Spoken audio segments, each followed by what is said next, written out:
I was browsing Netflix when I came across this anime. I'd never heard of it before, and my first thought was that the punk chick looked a lot like that one character from Golden Time, who I had a feeling was called Nana, but couldn't be sure. I looked into it and discovered I was right. Golden Time did reference this series, though they aren't actually connected. In the process, I got the basic premise of it and thought I'd give it a go, even though I was in the middle of watching something else at the time. I wasn't really expecting much from it, good or bad, which is why I was blown away when it turns out this is one of the best anime I've ever seen, if not one of the best pieces of media I've ever seen.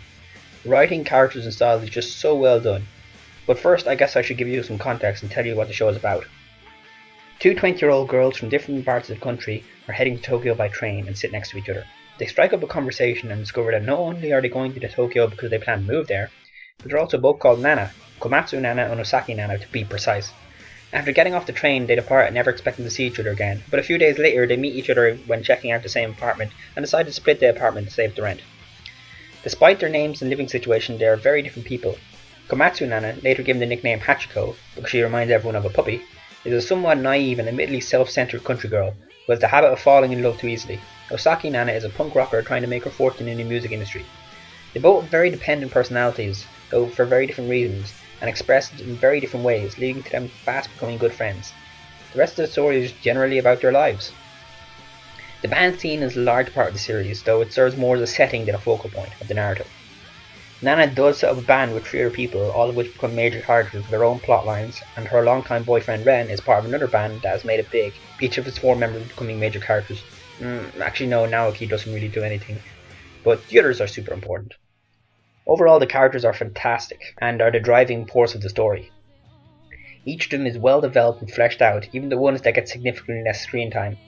Hell, even the one-shot minor characters are interesting and enjoyable, like the two guys that get them their apartment or Hachiko's family. They're all good but very flawed human beings. Even the ones that initially seem like complete assholes are shown to be complex and well-meaning individuals.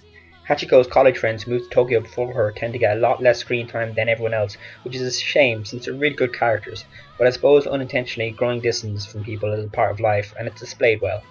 The central theme of the story is love, though it's not a love story. That is, it's not a romance story.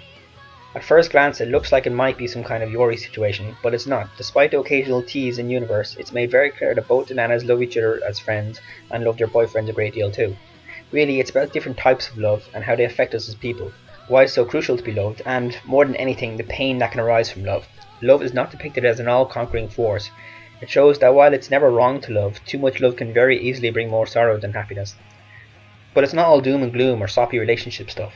There's plenty of content and plot lines in the story that keeps it fresh and interesting. It also has some really genuine funny moments. The language is somewhat crass at parts, but I think it's indicative of how real people are, as a result provides humour that you encounter in real life. With the exception of one plotline where the obviousness of where it'll go is part of the story, this show really kept me on my toes when it came to what to expect. It was full of curveballs, and throughout its run of 47 episodes there was never a dull moment. Well, actually episode 6 and the start of episode 7 were a bit dull because it was literally the first episode shown again, frame for frame, with a few extra scenes. I don't know why they did that. I guess they wanted to show the meeting again after exploring the two girls' backstories, but there was really no need for it so soon afterwards, especially since there was no perspective flips or change in dialogue. It was literally the same footage. It gave me some flashbacks to the Endless Eight, and that's something I never want to revisit. If you are interested in watching it, then I suggest you skip the first episode, you'll miss nothing. If I have only one other complaint about the series, it's that it ends. And that's saying something considering it's nearly 50 episodes. Usually I wouldn't be interested in something beyond 50 episodes, but this one really hooked me. It ends with a lot of plot points unresolved. It's an unfinished work, and Studio Madhouse said they were going to make a second season once the manga was finished. Unfortunately, due to health problems, the manga has been on hiatus since 2009, and since the anime was released in 2007, I have low expectations of ever seeing a second season, even if the manga does finish. It's been so long that I have to remake it from scratch, which is something I'm somewhat apprehensive about since this version of the story was just done so well. Even if it's also unfinished, I think I'll have to check out the manga to see where the story goes next. This series really gets a solid thumbs up from me. Like I said, it's on Netflix. I highly urge you to see it as soon as you can.